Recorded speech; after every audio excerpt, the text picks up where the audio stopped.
Bismillahirrahmanirrahim. To the honorable judges, timekeeper, my fellow friends, ladies and gentlemen, Assalamualaikum warahmatullahi wabarakatuh. The first of all, there is no words that we deserve to say other than our praises and gratitude to Allah subhanahu wa ta'ala, who has made faith strong in our heart. Secondly, our salawat and salam, do not forget to always pour out to Prophet Muhammad sallallahu alaihi wasallam, the noblest human in this universe, who has brought Islam, taught it, and spread Islam throughout the world. And don't forget his family, companion, and his followers until the day of resurrection. Ladies and gentlemen, in this happy and blessed moment, we are gathered here in this lovely place, where in the next few minutes, I would like to speak in front of you all about monotheism education as a pillar of Muslim youth. And to begin it, I want to ask you first, do you know who is Bilal bin Rabah? Or ever you hear about Sumayyah? And how about Asia? Yes, you are right. They are the people who are firm and strong in defending their faith. Even though the trials and the torments befall continuously, but the faith in their heart will be not erased. So we hold fast to the rope of faith in Allah. There is no God but He. He is the one. He is not one of three and not three in one. As we already know, as a younger generation of Muslim in this millennial era, we must still hold fast to the values of Islam in our life. Although the technological advance and the time changing can make many people complacent and even forget everything. But as a Muslim youth, we must not be deceived by all of that. So, what we can do to educate our young generation with faith in Allah, as Prophet Muhammad SAW taught it to the generation in his era? And tonight, I will speak in front of you all about that. My lovely audience, and the first thing what we must do is introducing Allah to the children from an early age. As what Allah subhanahu wa ta'ala state in Holy Quran, Bismillahirrahmanirrahim, wa in qala Luqmanu libnihi wa huwa ya'idhuhu ya bunayya la tusyrik billah, inna syirka la dhulmun azim.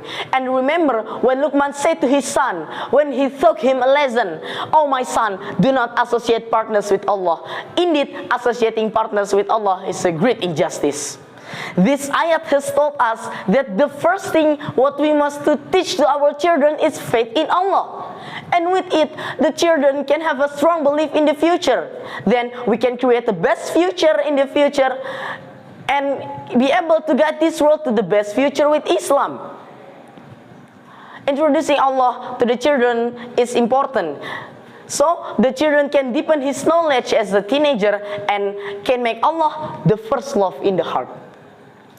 Ladies and gentlemen, and the second is self-discipline in worship.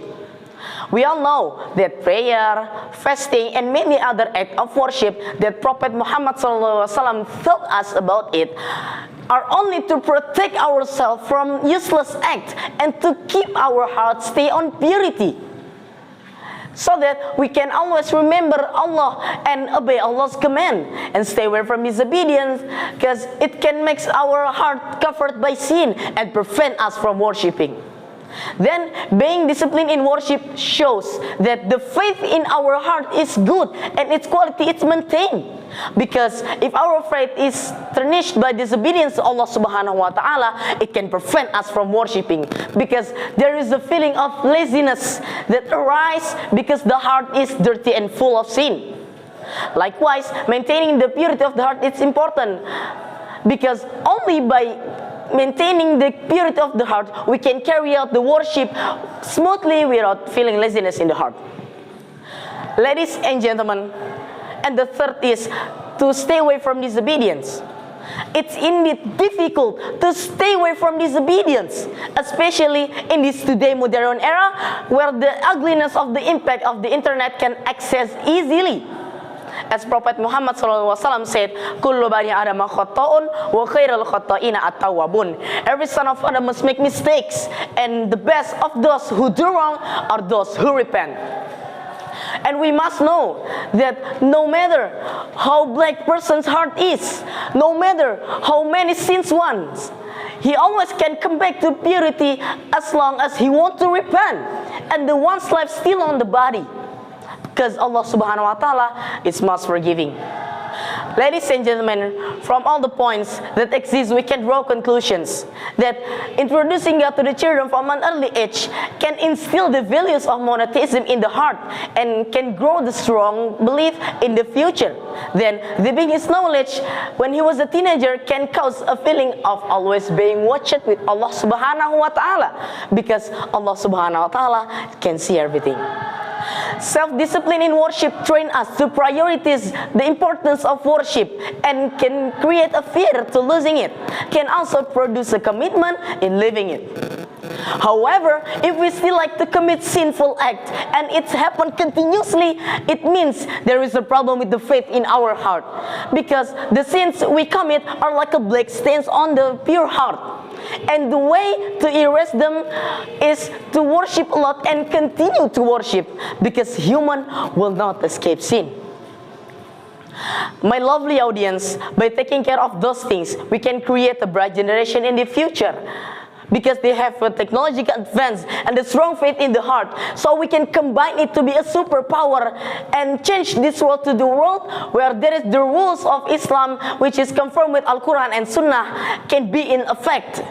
And this generation is ready to be a good leader in the future and uphold the laws of Allah. And they can create an Indonesia that is rich in Islamic values and can educate the next young generation to love religions and science as good as thirst of them. Maybe just it for me. Thank you for your attention. Wassalamualaikum warahmatullahi wabarakatuh.